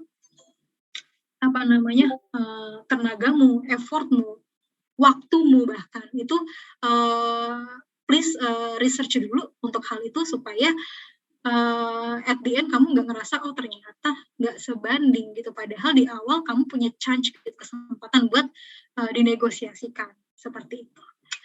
Oke, yang ketiga, hindari ungkapan nominal gaji yang teman-teman mau sebelum HRD mulai bertanya atau membahasnya. Oke, baik, jadi jangan sampai baru di awal baru disuruh, baik, boleh silakan perkenalkan dirimu, baru disuruh perkenalan diri, terus kamu menyebutkan, tapi di perusahaan saya sebelumnya saya digaji sekian, saya harap di perusahaan ini saya juga digaji dengan sekian. Itu teman-teman please, itu belum waktunya ya buat ngeluarin angka tersebut. Jadi baru perkenalan udah udah ngomong gaji dulu, itu kalau bisa jangan ya teman-teman, karena itu akan ada space-nya, akan ada tempatnya, waktunya untuk teman-teman ngomongin hal itu. Jadi kalau belum dibahas, nggak usah ditanyakan dulu gitu ya, nggak usah diomongin dulu. Oke. Kemudian yang keempat, jual kemampuan dan pengalaman, bukan alasan pribadi seperti tulang punggung keluarga, utang, cicilan, dan lain-lain gitu ya. Oke, jadi kalau misalkan ditanya sama recruiter, kamu mau ekspektasi gaji berapa sebagai posisi A di perusahaan kami? Jangan, teman-teman please juallah apa yang menjadi kemampuan, ability dan capability teman-teman gitu. Misalkan seperti ini, saya nego gaji dengan basic salary 7 juta, misalkan katakanlah kita langsung sebut angka, dengan basic salary 7 juta karena kenapa? Karena saya percaya kemampuan saya dan skill saya dan serta pengalaman yang saya pernah hadapi di perusahaan sebelumnya sanggup untuk bisa mengcover apa yang menjadi tanggung jawab saya di perusahaan berikutnya dan di perusahaan ini. Gitu. Itu sangat memiliki value ya teman-teman ya untuk ngomong kayak gitu, daripada teman-teman ngasih tahu teman-teman harus butuh gaji yang besar karena teman-teman masih punya sebagai tulang punggung keluarga, punya cicilan pay letter, punya cicilan iPhone yang belum lunas gitu ya teman-teman. Jadi itu unsur-unsur yang sifatnya personal kayak gitu better nggak usah disebut, tapi lebih ke jualah apa yang menjadi kemampuanmu untuk bisa dinikmati oleh perusahaan kayak gitu. Jadi win-win solution ya teman-teman ya. Yang terakhir, tanyakan keuntungan lain selain gaji teman-teman, kayak tambahan cuti, bonus, work from home dan lain-lain, karena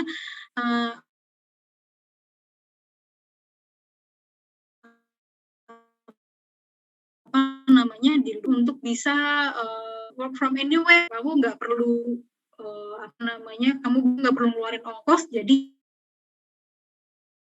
keuntungannya A, B, C, D gitu, misalkan seperti itu. Jadi ada benefit lain loh gitu, selain selain basic salary ternyata kamu bisa punya insentif dari sekian persen yang udah kamu lakukan. Nah, itu juga penting buat teman-teman ketahui pada saat negosiasi gaji. Seperti itu. Boleh di next? Oke. Nah, ini dia saatnya. Mau tahu teman-teman rasanya interview? Ayo kita simulasi interview, teman-teman. Boleh, kalau ada yang mau boleh silakan raise hand, atau nanti aku pilih acak mungkin kalau teman-teman gak ada yang mau mengacungkan tangan, nanti mungkin aku yang akan tunjuk nih teman-teman. Oke, ada yang mau? Atau ada yang udah siap, memang mungkin tahu nih ada simulasi interview, mau coba gitu. Oke, kita buka sesi ini untuk simulasi interviewnya 2 orang ya teman-teman. Jadi mumpung nih ada Kak Erin yang siap, jadi nggak usah malu-malu nih, yang siap mengkoreksi jika ada kesalahan, atau pura-pura Kak Erin menjadi HR perusahaan, nanti akan ditanya-tanya seperti apa. Jadi tidak ada yang salah, tidak ada yang benar, ini latihan, jadi teman-teman bisa langsung praktek gitu.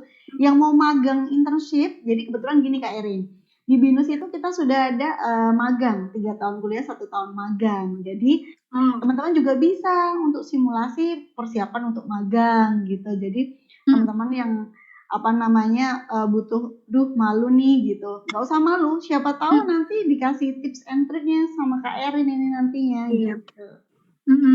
Benar, oke. Boleh tuh yang masih kuliah, masih udah berarti semester 6 ya Kak Ayu ya? Betul. Semester 6 dan mau siap untuk magang nih. Mungkin sebelum besok masuk ke Job Expo, boleh kita latihan dulu. Kalau ada yang mau raise hand, silakan. Atau mau tanya-tanya dulu juga nggak apa-apa. Kalau mau simulasi juga boleh untuk tanya-tanya kayak, Kak Erin, ini kalau interview tuh apa sih yang harus disiapkan? Soalnya saya grogian. Karena gini, sekarang kan masih online ini teman-teman. Jadi masih kalau kalian grogi, tangan itu mungkin nggak bisa kelihatan ya Kak Erin, yang kelihatan hanya muka aja. Tangan harus gimana, pakaian harus gimana, sikap harus gimana. Itu boleh loh ditanyain ke Kak Erin gitu. Betul teman-teman. Atau mungkin ada yang mau tanya, kalau persiapan kalau misalkan baju, background atau persiapan pada saat interview online sama offline bedanya apa sih? Itu mungkin boleh juga kalau teman-teman ada gambaran seperti itu. Feel free ya. Oke, sepertinya masih malu-malu nih Kak Erin. Malu ya. Mungkin boleh berbagi untuk tips and triknya terlebih dahulu Kak Erin. Oh, udah ada nih yang mau ini. Niklaus ya.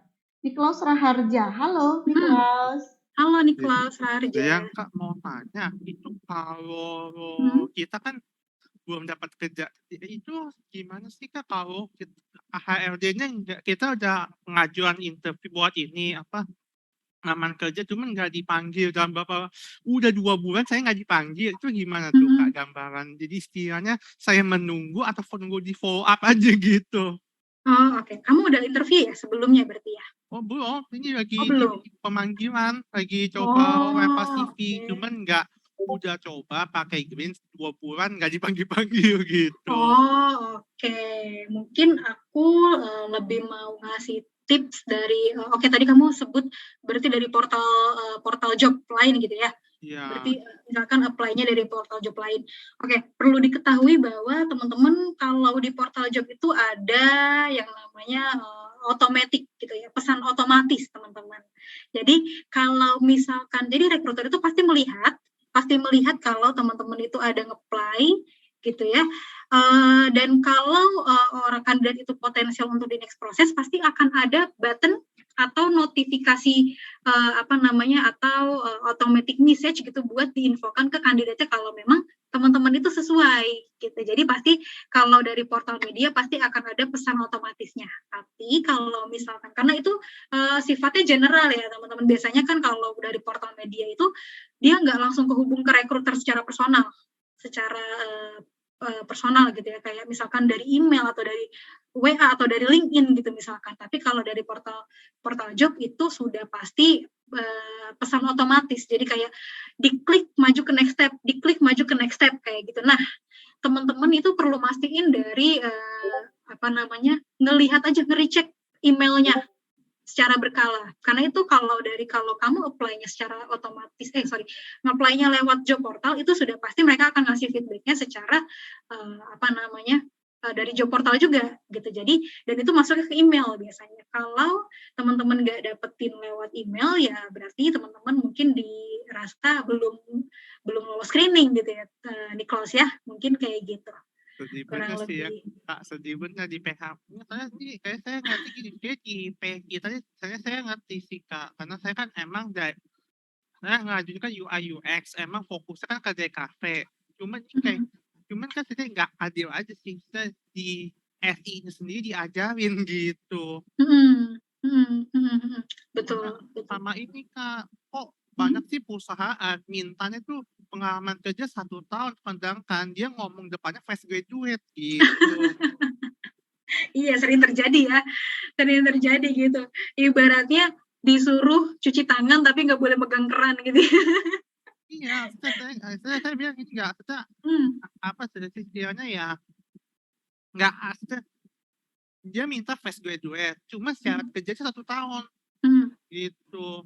mhm Maksudnya saya juga mhm jadi kalau saya kan saya udah pernah ikut namanya itu apa yang bootcamp dari BINUS, emang kakaknya yang jadi coaching juga ngomong, "Ya emang begitu, kamu harus dapat dari graphic designer." Cuman maksudnya kan saya kan bukan anak DKV istilahnya. mhm Saya mhm mhm nggak pegang namanya ini, cuman ya saya cuman dapat tuh cuman berapa semester. Itu pun juga kan waktu itu lagi pandemi gitu, gimana bisa mhm kita tahu gitu.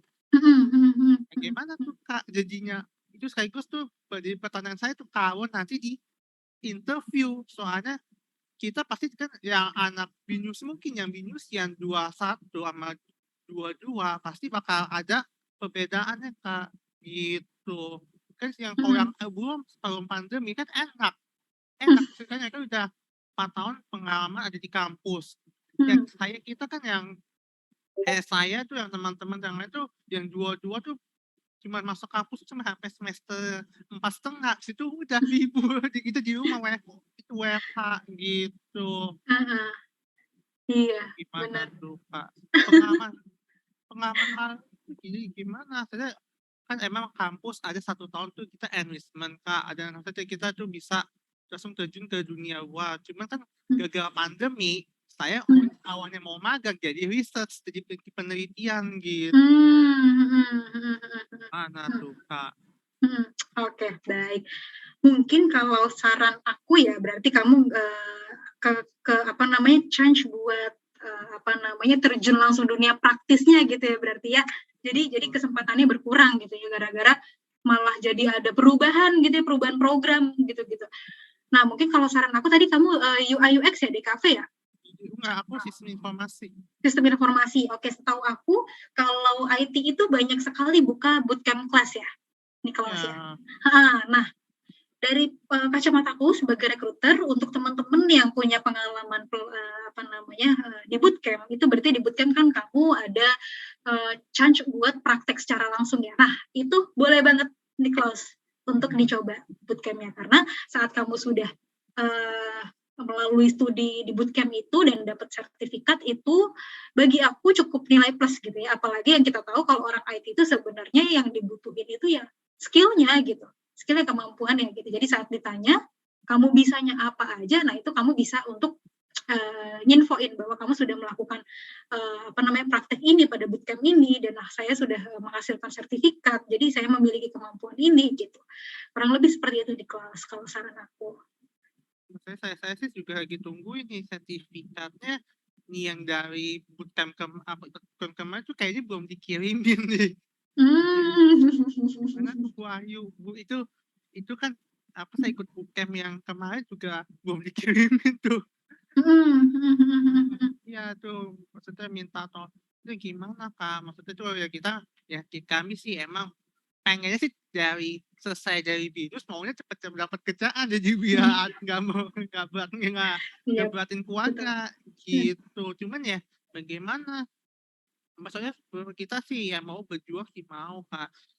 Kita sih ya emang menjaga reputasi emang kayak Kakak di pas riset sama yang sebelumnya, emang kita sih menjaga image lah kalau istilahnya gitu.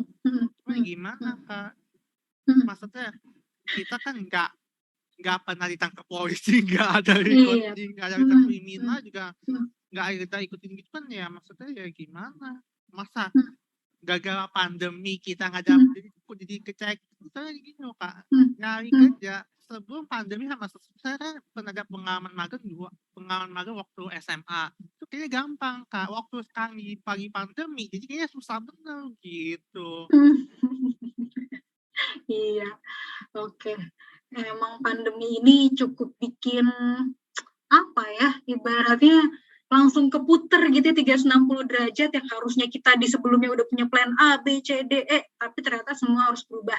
Dan tapi tetaplah kalau profesional karir itu tetap memiliki requirement yang sama gitu, nggak peduli kamu tuh kehambat oleh pandemi dan lain sebagainya gitu. Nah, mungkin saran lain dari aku, apalagi Niklaus ini di bidang IT, setahu aku IT itu banyak sekali chance-nya untuk freelance gitu ya.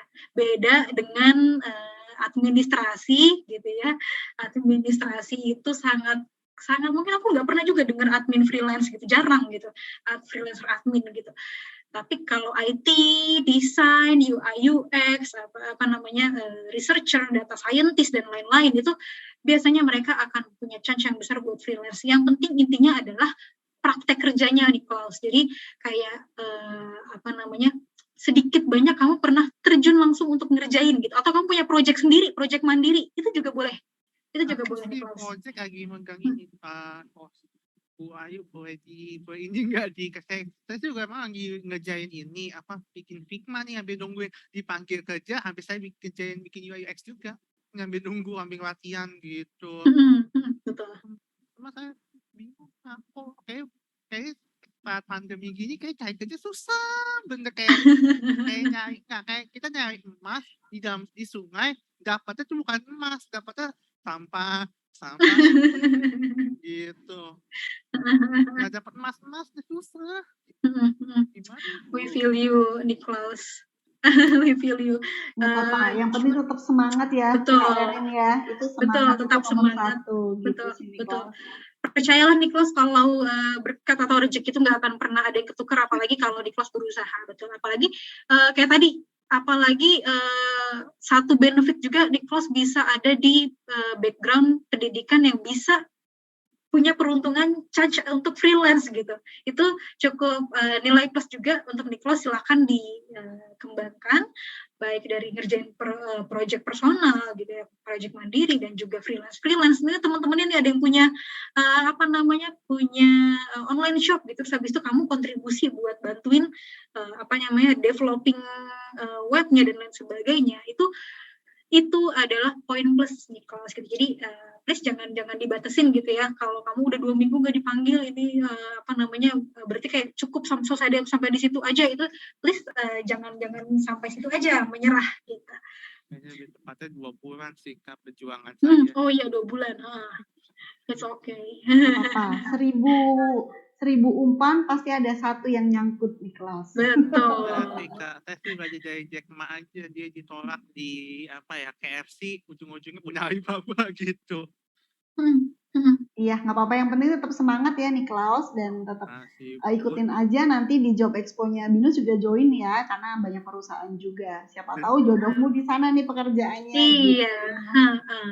Oh iya, mau tanya juga nih Kak, Oh ya, pengalaman magang waktu SMK ada nggak pengaruhnya ke sekarang kerja?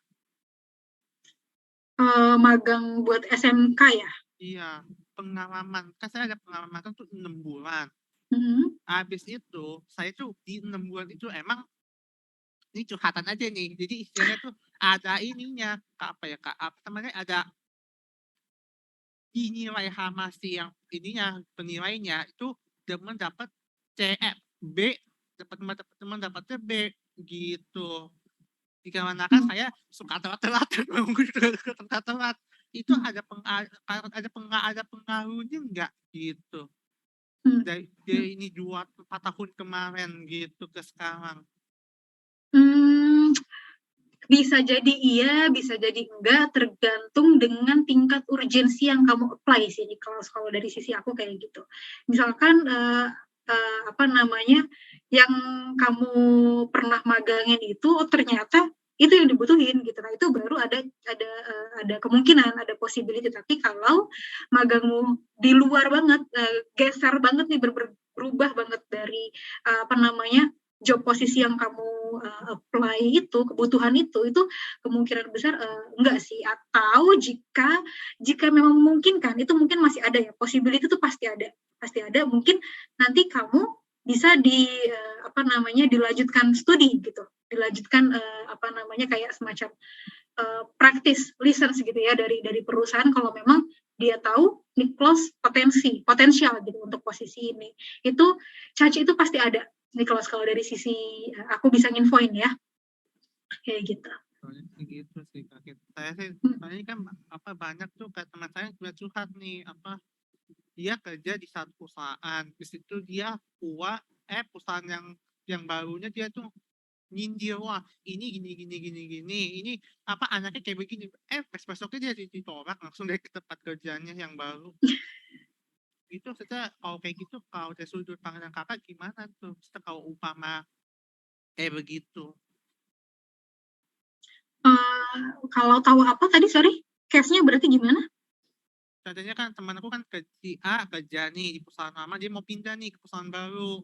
Tahu-taunya dia lagi selesai interview, habis di interview perusahaan, kan dia keluar dari perusahaan A-nya mau ke perusahaan B. Perusahaan B-nya emang mendadak dia ngomong, maaf kami nggak jadi ini deh, apa ambil kamu gitu. Dan tahu-taunya dia baru tahu-taunya dia tuh sama perusahaan lamanya tuh dikasih negatif feedback gitu ke perusahaan barunya. Kayak antar perusahaan tuh ada koneksinya gitu. Kalau kayak gitu gimana tuh Kak membersihkan nama baiknya gitu?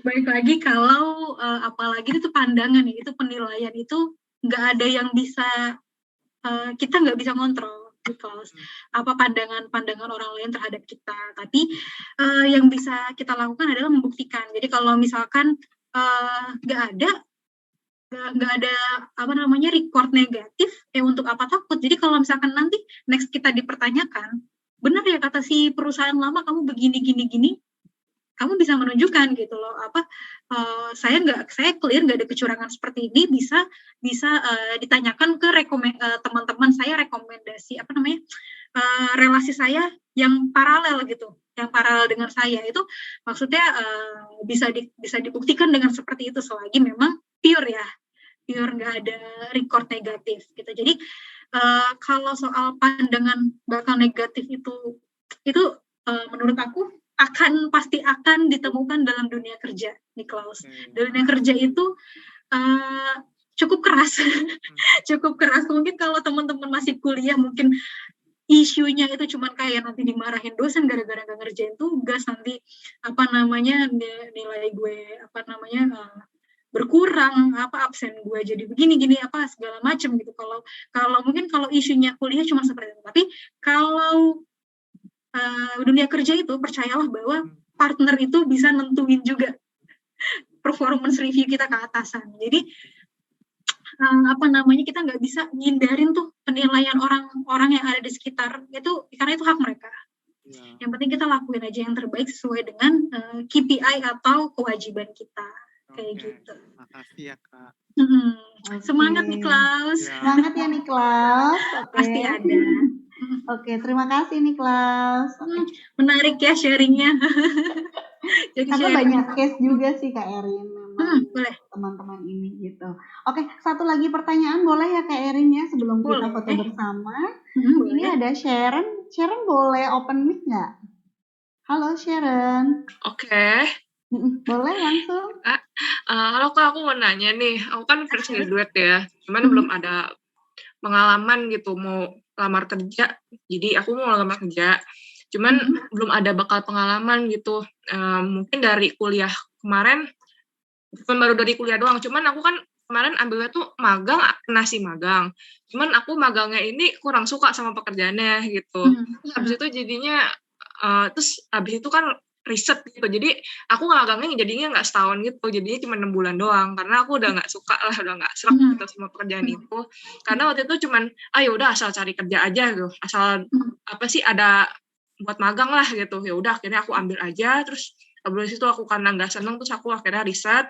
Nah terus akhirnya pas udah lulus, terus ternyata requirement perusahaan itu memang kayak sulit ya, udah harus skill-skillnya, terus minimal tahun pengalamannya gitu kan. Terus pekerjaan ini memang nggak membutuhkan portfolio gitu. Apakah dengan mengikuti seminar-seminar atau workshop itu kalau di CV itu bisa meyakinkan rekruter?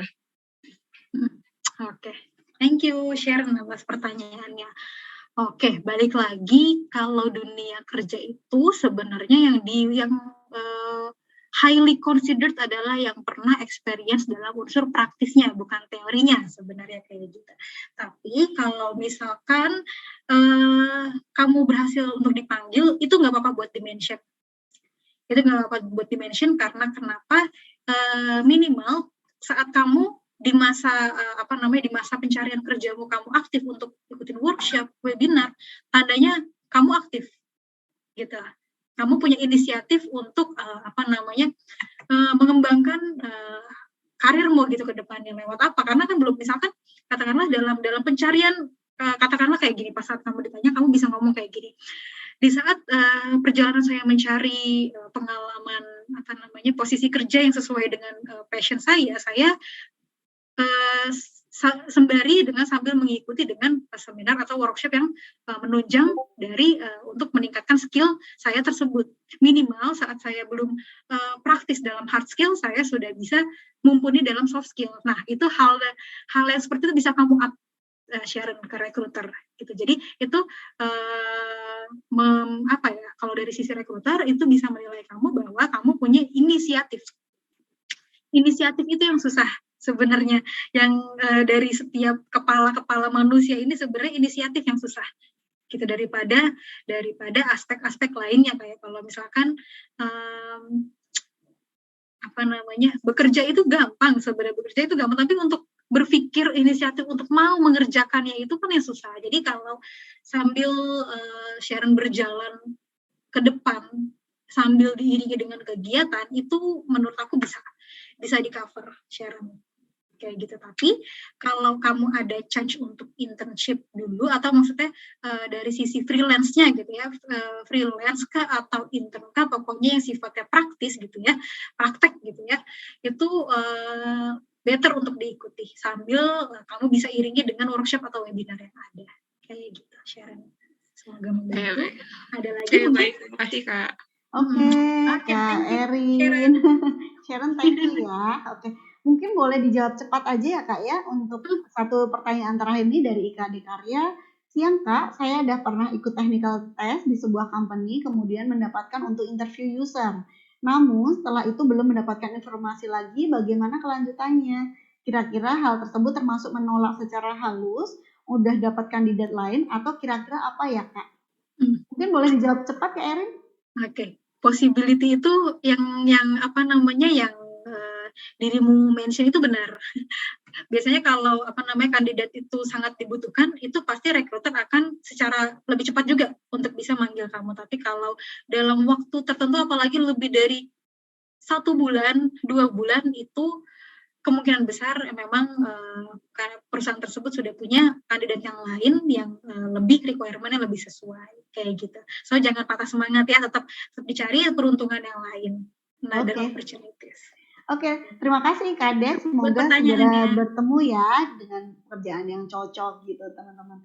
Oke, mungkin tanpa berlama-lama kita boleh foto bareng, boleh dinyalakan kameranya, kita foto bareng ya teman-teman. Boleh, silakan. Ayo, hitungan ketiga boleh dinyalakan. 1, 2, 3, teman-teman. Kita foto bareng terlebih dahulu. Ya, saya bantu untuk screenshot ya Kak Erin. Iya, silakan. Oke. Teman-teman, hitungan ketiga, cheese ya. 1, 2, 3. Oke, slide kedua. 1, 2, 3. Oke. Oke, ternyata kita sudah di penghujung acara Kak Erin. Terima kasih untuk kehadirannya dan sesi sharingnya siang ini. Terima kasih kembali Kak Ayu. Pastinya sangat bermanfaat nih Kak Erin buat teman-teman sekalian ini. Mudah-mudahan bermanfaat ya, para binusiannya semangat buat karir ke depannya ya. Terima kasih Kak Erin. Iya. Terima kasih selalu ya Kak. Oke. Selalu teman-teman. Selamat terima sore. kasih. Iya, terima kasih teman-teman sudah hadir. Untuk di acara selanjutnya kita ada acara bimbingan karir ya. Untuk linknya sudah saya bantu share untuk di kolom chat, bisa langsung nanti dari sini bisa beralih ke link Zoom selanjutnya gitu ya pastinya. Oke, terima kasih teman-teman, ditunggu di room selanjutnya ya. Bye-bye, terima kasih Kak Erin, sehat selalu. Saya Ayu dan seluruh tim Binus Karir undur diri, terima kasih, selamat siang, sampai jumpa.